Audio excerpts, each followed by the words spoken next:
Traction's mixer. Newcomers to Tracktion often wonder why it doesn't have a mixer.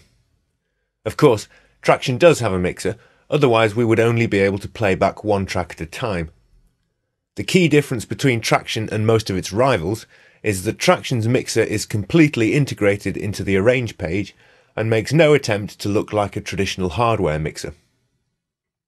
So, instead of a fixed architecture with identical channels for every track, Tracktion lets you customize each channel. The level meter filter can be dragged pre-fader, for example, or extra volume and pan filters can be added for precise control of the gain structure through a chain of plugs. Or you can choose to delete the volume and level meters on a MIDI track that feeds a hardware MIDI output. Likewise, rather than provide identical dynamics and EQ controls for each channel, Tracktion provides a selection of suitable native filters and a collection of Mackie plugs which can be added as and when they are needed.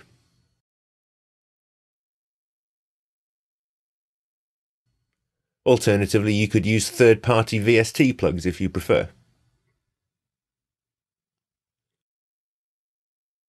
The volume and pan filters are probably the most important tools when mixing. The volume can be adjusted directly from the arrange page by clicking and dragging vertically in the main area of the filter, while hovering over the level bar allows you to pan by dragging horizontally. Tracktion implements an unusual pan law, which passes centrally panned signals at unity gain, but boosts signals panned hard left or right by 6 dB. This means that you can add as many volume and pan filters to a track as you need, with no overall loss of gain when they are all set to unity and panned centrally. But if you wish to simply route a mono signal to the left or right channel without changing its gain, you will need to drop the volume by 6 dB to compensate. Or alternatively, use a patch bay filter instead. If the signal is stereo, the pan control will become a balance control.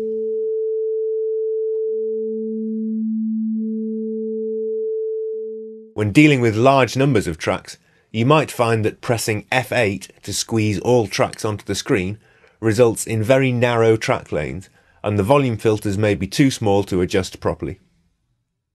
One way around this is to select the filter you wish to adjust and make the changes in the properties panel instead. This method also allows you to type in exact values, which can be a good way to make very small changes. Alternatively, hold Ctrl and use the mouse wheel to zoom vertically until the volume filters are a convenient size, then release Ctrl and use the mouse wheel to scroll the filters area vertically.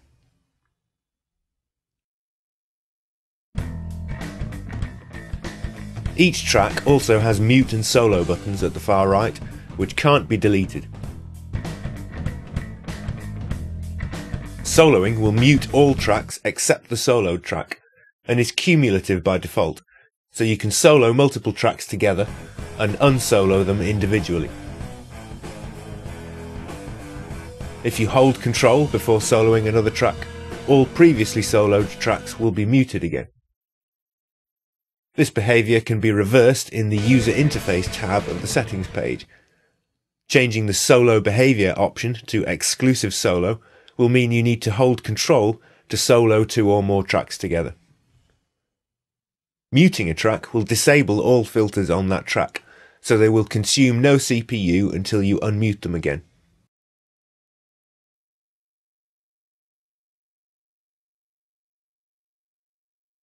It is also possible to disable individual filters by selecting them and pressing F. A useful trick for comparing two different plugs is to disable one of them, then hold Ctrl to select them both together. Now, pressing the F key will allow you to make an A-B comparison of the two different effects by toggling bypass for both alternately. The routing for each track is set in the Properties panel when the track is selected. The default audio output will route the track to whichever pair of outputs you chose in the Settings page. Choosing these outputs directly will have exactly the same result, except they will not change automatically should you change your default outputs in future.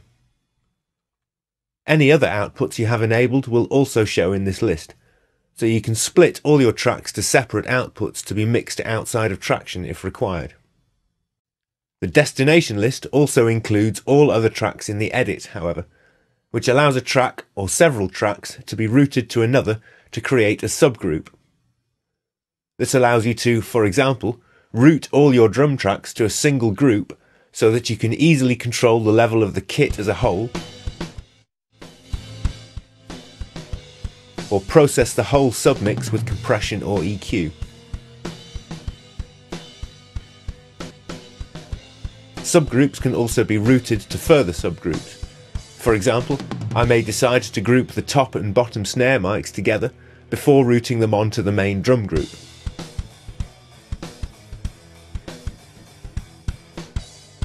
Routing to other tracks like this does not route the audio to the input of the track itself. In other words, pressing record will not record the mixed audio onto the group track, as this would normally be done with the render function.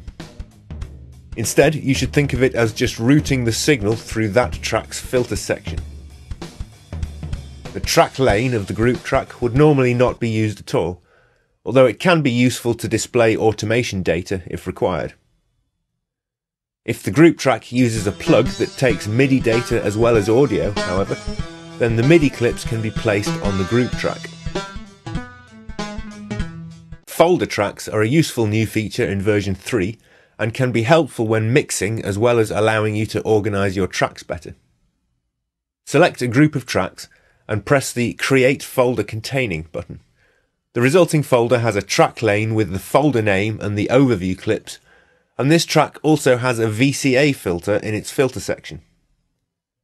VCA stands for Voltage Controlled Amplifier, which is a term inherited from analog mixers which allow the channel faders to be assigned to VCA groups. In such a mixer, each VCA group would have a master fader, which could be used to scale the volume levels of all channels assigned to it. So if you assigned all your drum channels to VCA group 1, you could use the relevant VCA fader to adjust the level of the whole drum kit together.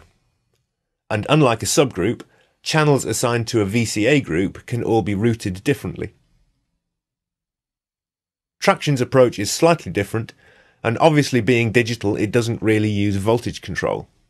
However, the VCA filter on the folder track will affect all volume and pan filters contained within the folder, exactly as if they were assigned to a VCA group on a traditional mixer. Lowering the VCA level by 3 dB will drop the levels of all that folder's volume and pan filters by the same amount. This allows you to adjust the level of a folder as a whole without needing to expand it and edit all the individual tracks.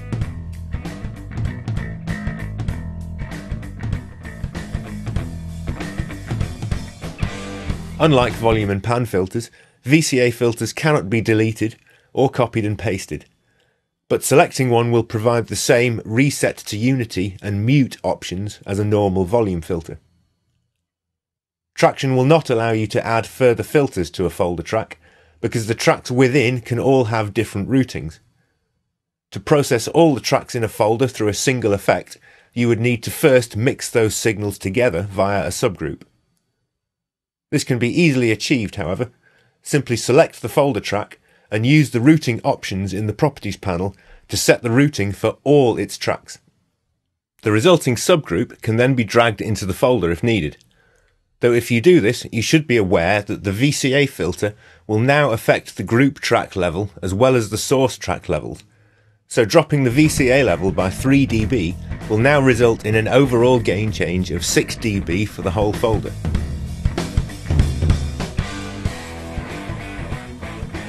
You can fix this by selecting the volume filter on the group track and pressing the Ignore VCA button in the Properties panel.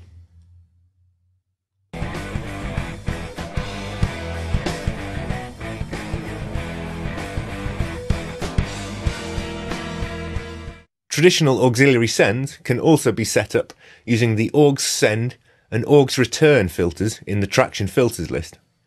To set up a post-fade send to feed an effect such as reverb, Start by dragging an AUX return filter onto an empty track and name the track Reverb Return. If you select the return filter, its properties panel contains options to select one of 8 possible buses, with options to name them underneath. If this is the first AUX send you are adding to the edit, then bus 1 will do fine, and we can name it Reverb. The return filter icon displays the bus name you assign, along with an R prefix to indicate it is a return filter. Now drag a suitable reverb plug onto the return track, making sure you drop it after the return filter. The reverb must be set up to produce wet signal only, with none of the original dry signal sent to its outputs at all. In this case, that means setting the dry mix knob to 0%, but other plugs will have a wet mix knob which you will need to set to 100%, while others may have separate gain controls for dry and wet levels. Now you need to drag an AUX send filter onto the first track you wish to send to the reverb. For a post-fade send, you need to make sure you drop it after the main volume filter for that track, so that adjustments to the main level of that track will also change the effect level. Choose the same bus as the return filter. The filter icon should now display the bus name along with an S prefix to indicate it is a send. This can now be copied to all other tracks you need to send to the reverb.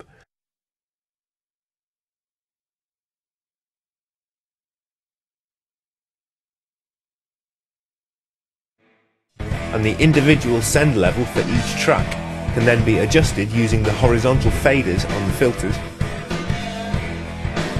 while the global effect level can be adjusted using the volume filter on the return track. The return track can also be routed to a subgroup if needed. For example, if you set up a reverb for just the drum kit, you can route the reverb return to the drum group along with all the dry signals, so that adjusting the overall level of the kit will also adjust its reverb level.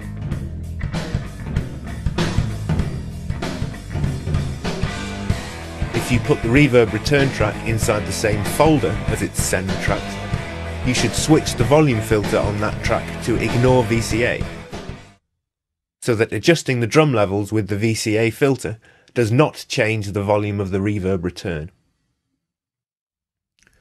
One small problem we have now is that soloing any of the tracks will mute the reverb return track along with all the others, so our soloed track will lose the effect. We can cure this by selecting the return track and pressing its solo isolate button. Now we have a true solo in place function, which retains all the panning and effects of soloed tracks.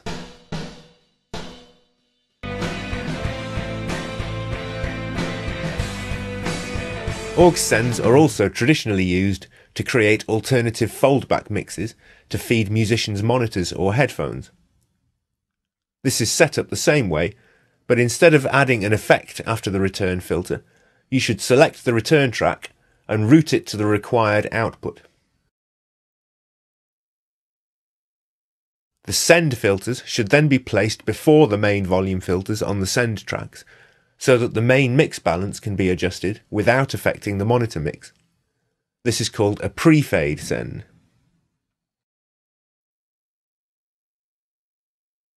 Most other filters can also be set up so that the most important parameter can be adjusted directly from the edit page. Right-click the filter and choose the parameter from the Select Quick Control Parameter menu. This parameter will now be displayed on the filter and can be edited in the same way as the send level on the AUX send filters.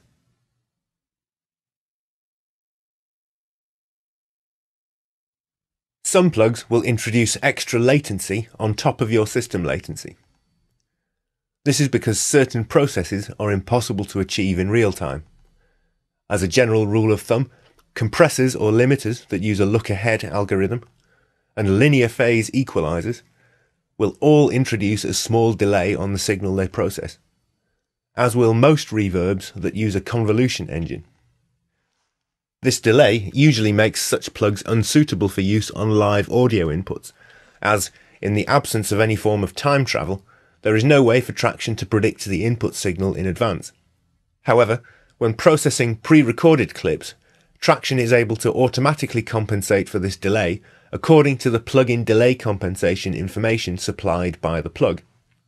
This automatic delay compensation is enabled by default. Select a track and check the Advance field in the Properties panel. As long as the Auto Advance button above it is enabled, Tracktion will automatically adjust the timing of that track to compensate for the combined latency of all the plugs on that track.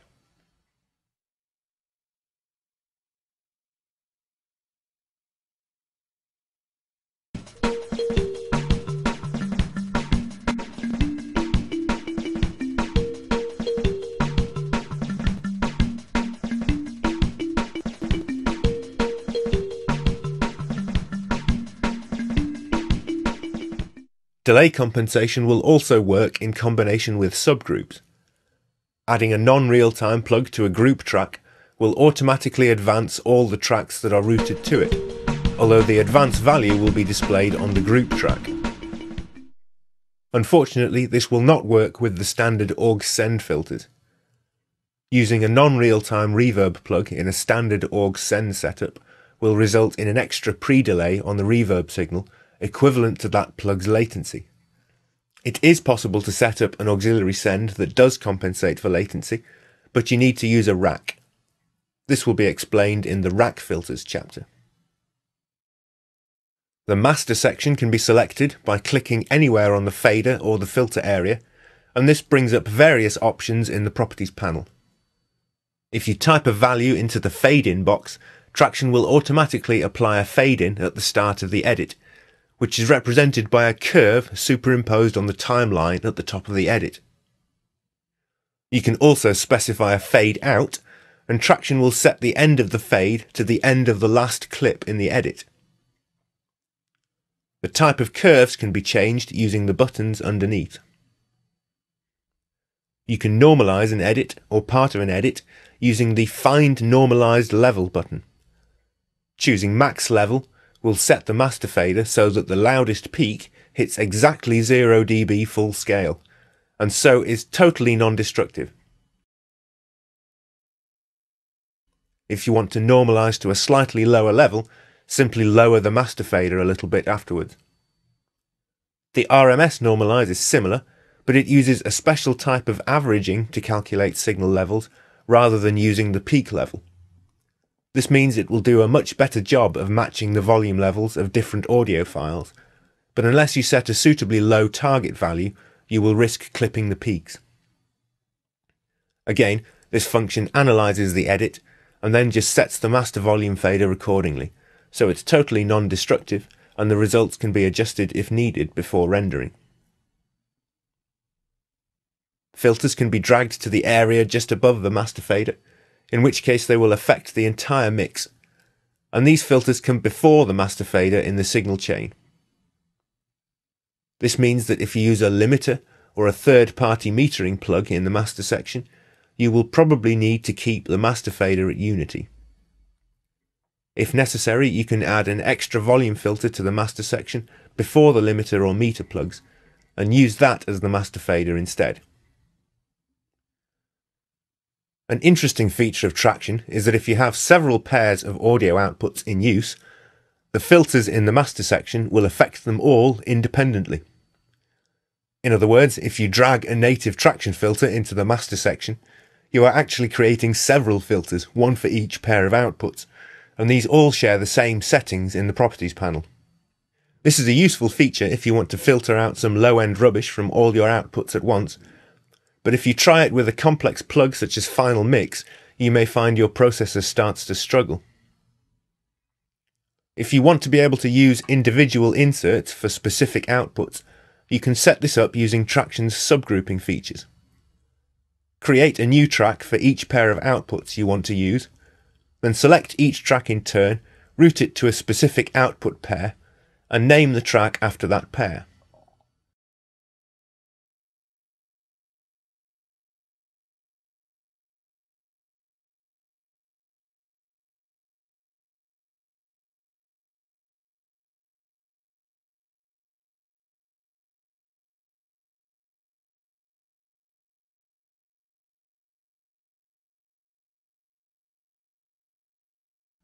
Now go through the other tracks in the edit and route them to the appropriate group tracks instead of directly to the output.